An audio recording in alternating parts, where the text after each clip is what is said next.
So let me introduce our first two guests to the stage. We really appreciate them coming up here on stage with us. So please welcome first the president of Inflow Communications, Travis Dillard, and Michael Nasser, the president of Levanter Global. Gentlemen, come and join.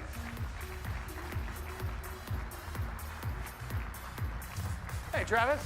Thank you very much. Thank you, Michael. Good to see you. Come and join us here. Thank you for joining us. And where'd you both come in from? Well, came in from Portland, Oregon. Portland? Seattle. Seattle. You a big fan of that show, Portlandia? Very much so. Yeah. Is it like that in Portland? They just kind of make fun of it. You know, it's a little bit of satire, but certainly there's a lot of truth to it. Yeah. And you're in Seattle. So the Pacific Northwest in general is just a whole... Weird. I was going to say weird, but it's a different lifestyle, right? Yeah. Okay. So let's find out a little bit about you folks. So why don't we start here with Michael. Michael, tell us a little bit about your business, its origin, the growth journey, and where you are today. Sure. Well, Levanter Global is a consulting company largely. We are a team of operating executives that former CIOs, former CFOs that came together to provide services to the middle market niche, which are traditionally companies that have strategic projects that they struggle with. And my company, we bring in qualified operating executives that can help them kind of navigate those waters and help them deliver on these complex business problems. Okay, and let's hear from your partner here. Tell us a little bit about Inflow Communications. Yeah, we're headquartered in the Northwest. Our sole focus is communications and contact centers. So we have a national footprint though, and our core customers generally in the mid-market to enterprise. They generally have mission-critical communications and value partnerships. So, well, how long have you been working with Levanter? Well, we've met, man, almost a decade ago. Yeah, so tell us, how did you guys come in contact with each other? Well, Michael was providing strategic consulting work for an ERP solution with a mutual customer. We were rolling out a ShoreTel, a global ShoreTel system. And we just hit it off after that. We both value, you know, the customer experience, and we just stayed in touch, really. Levanter Global was So yeah, we met at this client, and what kind of struck me is that he had a very, what I thought to be a very unique approach, where it wasn't so much selling a product, delivering on a project. He was very interested in making sure that there was true value in terms of the offering that he was putting together. And that's pretty much what we were focused on as well. So we found kind of kindred spirits. It was also his green pantsuit that really kind of struck me. That right. So you had that in common. So that was good. So you were both, you know, from when I heard when I spoke to you before this, you're both very customer centric. One, the customer at the center of everything. So what were some of the challenges and business requirements you were trying to solve with a business cloud system? Well. Our business started largely on a consulting basis to help our customers deliver on complex projects. I ran into a customer that was really struggling to outsource some of their services. So as helping them trying to solve this problem, we said, well, maybe we can help to provide that service for you, and we'll be your outsourced partner and subcontract some of their services that they deliver to their clients. So I needed to create a model where I could deliver those services, so I looked towards Latin America to deliver a language service offering, and I needed a telephony solution to help me do it. Well, if I was going to host this offshore, well, I needed some type of solution that I could quickly deploy. Well, introducing a premise-based solution really wasn't going to work very easily, or at least not in the timeline that I really needed.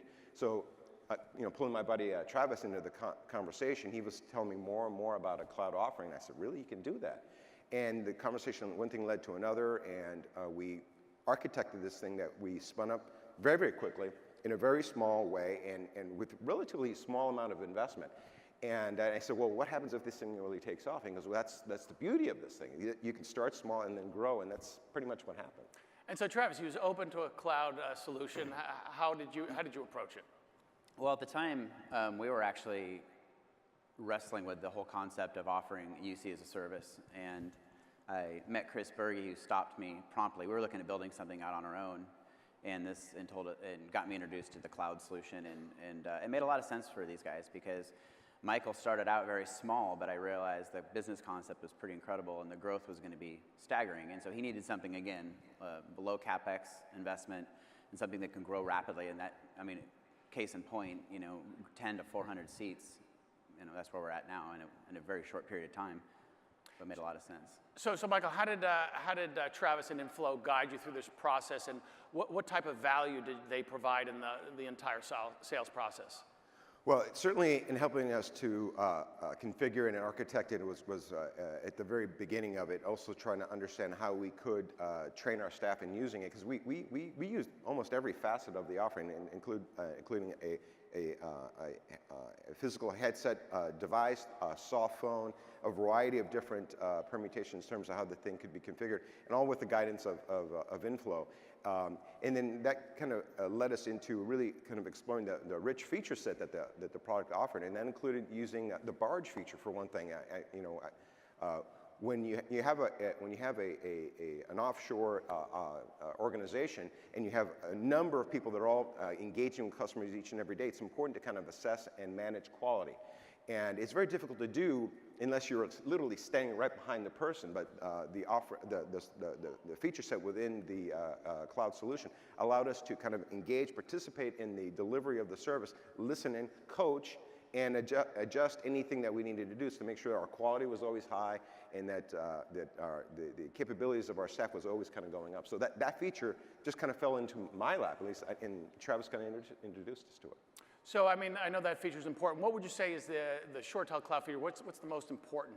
Well, as with anything, you want clarity and sustained communications. It's what we do is so vital to our customers. And if there's any audio issue, if there's ever any break in the communication for whatever reason, it's a black eye.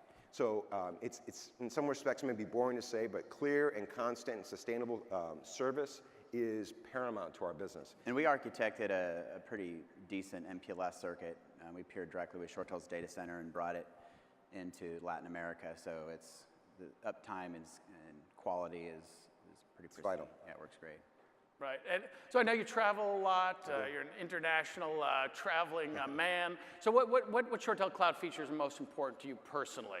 Well, for me personally, not only is it critical to my customers and our operation as a whole, but to me personally, I needed a solution that allowed me to stay connected no matter where I was.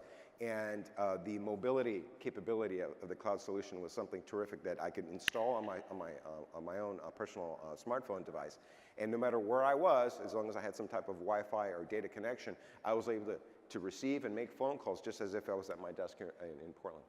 So Travis, how important was it to get an understanding of not only how he's using it personally, but also his overall business? How did that work from your? Well, I think it's really important. I mean, I think a lot of people, specifically in our position, where we're trying to figure out where cloud makes sense, because like I mentioned earlier, our traditional customers generally north of 100 seats, and so understanding there's some key indicators that make an opportunity great for cloud, and this was. Need something to expand rapidly, need something that's flexible, because it was still in kind of business concept, when we were deploying this out. And so we needed something that could grow with him and scale with him and be flexible and adaptable, and that, cloud's a textbook example of that. And that's one thing that you really want with a solution like this, where if the business is going, if you're doing the right thing, you never want your tool or the capability that you count on to be a hindrance at any level. So when you have the client says, hey, listen, everything's going great, can you double? You kind of have the big gulp moment. You go, can I do it? And it's never been a situation where the ShoreTel Cloud solution was as a hindrance or something that gave me pause at any level. So when they said double, says, okay, giddy up, let's go. So the idea that it's somewhat limitless to some extent is built a lot of confidence for you. Indeed, it has the ability to kind of grow as quickly as I needed to, and not to be concerned overly by the fact that say, hey, listen, where am I going to get the capital to deploy or install? And that was never an issue. It was just turn the dial and let's go. And so, how do you see the ShoreTel Cloud system growing and providing value to your business now and into the future? Well, again, the ability to have sustainable operations no matter where I go in the world is something that's vital, and continuing to add that feature set so that I have a decentralized labor force that presents an image of consistency and reliability to my customers, so that they don't care where our resources are, just as long as our services are provided on an ongoing basis. And that's certainly something I count on, and that it allows us to have even more confidence to explore new business opportunities. So Michael seems to be a client that you have a great relationship. What about your relationship with ShoreTel? How's ShoreTel been as a partner supporting you in this whole process? Great. I mean, ShoreTel saw the need for businesses to transform into the cloud early on, so they've been great, providing lots of cloud transformation workshops, business transformation workshops. So I did a lot of that in Austin and New York and different places, and it's definitely a partnership. They're behind you. They want you to succeed, and they're not just, hey, go sell this and good luck. They're there to support you throughout the process, and we, it's a good advertisement for later on. Obviously, today there's going to be some great breakout sessions that are going to discuss just that. I want to thank you, but before you leave, before we wrap up, I wanted to get sort of someone from ShoreTel's perspective on what we just heard, and we have Michael Quince in the audience here. Michael Quince is the Director of Field Marketing Programs. Some of you people might know Michael. Michael, you got one fan right behind you. It's not bad, one. Yeah. So Michael, sort of sum up. What did you hear in this discussion? What was the big takeaway? What's the story you want these folks in the audience to hear? Scott, I was sitting here, I was taking a lot of notes because this is a really compelling story. And what I came away with was user experience was paramount, seamless, mobility, and global expansion. Right? And Travis understood the cloud business, took advantage of everything that ShoreTel offered to be able to meet the need of a growing customer that maybe is just not a typical, North American, just a few lines, right? So he understood what it needed. He helped Michael feel comfortable, because at first I don't think he was so comfortable with the cloud offer. So Travis helped him feel comfortable. Travis helped him feel more comfortable in going cloud. And now the future's bright for both of them. That's what I got out of that. Thank you. And I agree with what Michael said. I thank you for taking the time to be here. We really appreciate it. My pleasure. Thank you very much. Let's give another hand for Michael and Travis Dillard from Inflow. Thank you, Michael.